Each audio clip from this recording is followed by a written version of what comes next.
আসসালামু আলাইকুম এভরিওয়ান, সবাই কেমন আছেন? আলহামদুলিল্লাহ, আল্লাহর রহমতে আমরা অনেক ভালো আছি।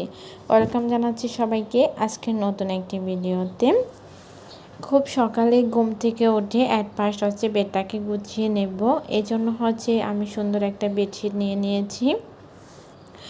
আর এখন তো দেখা যায় যে আমার কয়েকদিন পর পরই বেডশিট চেঞ্জ করা লাগে। বাবু হওয়ার আগে আমি মাসে 2বার বেডশিট চেঞ্জ করতাম, আর এখন তো দেখা যায় কিছুদিন পর পরই আমাকে বেডশিট চেঞ্জ করতে হয়। বিশেষ করে সপ্তাহে একবার তো চেঞ্জ করা লাগেই। বাবুকে সুস্থ রাখা, সব কিছু মিলিয়ে বেডশিট চেঞ্জ করে পরিষ্কার পরিচ্ছন্ন রাখা, এজন্য বেডশিট চেঞ্জ করে নিয়েছি। আর এই তো খুব সুন্দর করে বেডটাকেও গুছিয়ে নিয়েছি। এখন তো আমার বেডটাকে আরও বেশি সুন্দর করে এই ছোট্ট আরেকটা বেড করাতে এই ছোট্ট বেডটাও সুন্দর করে গুছিয়ে নিয়েছি বাবুকে ঘুম পাড়ানোর জন্য। আর এদিক থেকে চলে আসলাম রান্না করার জন্য। যা যা রান্না করব সব কিছু কেটে ধুয়ে পরিষ্কার করে নিয়েছি। আর এভাবে সুন্দর করে সাজিয়ে গুছিয়ে রান্না করলে রান্নাও কিন্তু অনেক সময় বেঁচে যায়। আর যেহেতু আমার বাবুকে নিয়ে আমার অনেক বেশি ব্যস্ত থাকতে হয়, এজন্য আমি খুব তাড়াতাড়ি করে রান্নাটা শেষ করে নিচ্ছি। এখন যেহেতু আহিদ সাহেব আছে, এজন্য অত বেশি প্যারা নিতে হয় না। আহিদ সাহেব বাবুকে দেখে আমার অনেক সময় থাকে।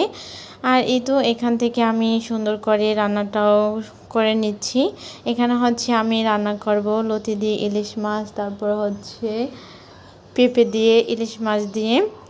এই তো এখানে আমি লতিটা প্রথমে রান্না করে নিচ্ছি। লতিটা ইলিশ মাছের মাথা লেজ দিয়ে রান্না করব, এই জন্য সকল মশলা দিয়ে তারপর এখন ইলিশ মাছটাও দিয়ে দিচ্ছি। মাছটাকে একটু সময় নিয়ে কষিয়ে নেব। আর এই তো মাছটাকে কষিয়ে নিয়ে এখন আমি লতিটাও দিয়ে দেব। আর এই রান্নাটা কিন্তু আমি অনেক অনেক বেশি পছন্দ করি। বিশেষ করে আহিদ সাহেবও অনেক অনেক বেশি পছন্দ করে লতি দিয়ে ইলিশ মাছ রান্না। কে কে এই রান্নাটা পছন্দ করেন অবশ্যই কমেন্ট করে জানাবেন। তো এই রান্নাটা কিন্তু সত্যি অনেক অনেক বেশি মজার হয়। আর এই তো আমার রান্নাও শেষ, তাড়াতাড়ি করে আমি রান্না করে নিয়েছি, আর ভিডিও করা হয়নি। আর এই তো খুব সুন্দর হয়েছে আমার লতি রান্নাটা, খেতেও কিন্তু অনেক অনেক বেশি মজা হয়েছে। এটা আমার কথা না, আমার হাজব্যান্ডেরও কথা ছিল। তো এদিক থেকে ইলিশ মাছ দিয়ে পেঁপে রান্না করেছি, লতি দিয়ে ইলিশ মাছ রান্না করেছি, ডাল। এই তো সব কিছু রান্না করে টেবিলে গুছিয়ে দিচ্ছি। আর সব কিছু রান্না শেষে খুব সুন্দর করে টেবিলে খাবারটাও দিয়ে দিয়েছি। এর মধ্যে আমি আমার বাবুকেও ঘুম পাড়িয়ে দিয়েছি। এসে দেখি বাবু এখনও ঘুমোচ্ছে। আর এই তো মাশাআল্লাহ আমার বাবুটা ঘুমোচ্ছে। তো বাবুকে ঘুমানো দেখে আমি অনেক অনেক বেশি তাকিয়েছিলাম কিছু সময়। সত্যি বলতে অনেক শুনতাম সবার মুখে যে বাবুরা ঘুমালে নিষ্পাপ অনেক বেশি সুন্দর লাগে। আর এখন তো নিজ চোখেই দেখার সৌভাগ্য হয়েছে, আলহামদুলিল্লাহ। আর আমার বাবু যখন ঘুমায় তখন তো আমি আমার বাবুর মুখের দিকে তাকিয়ে থাকি।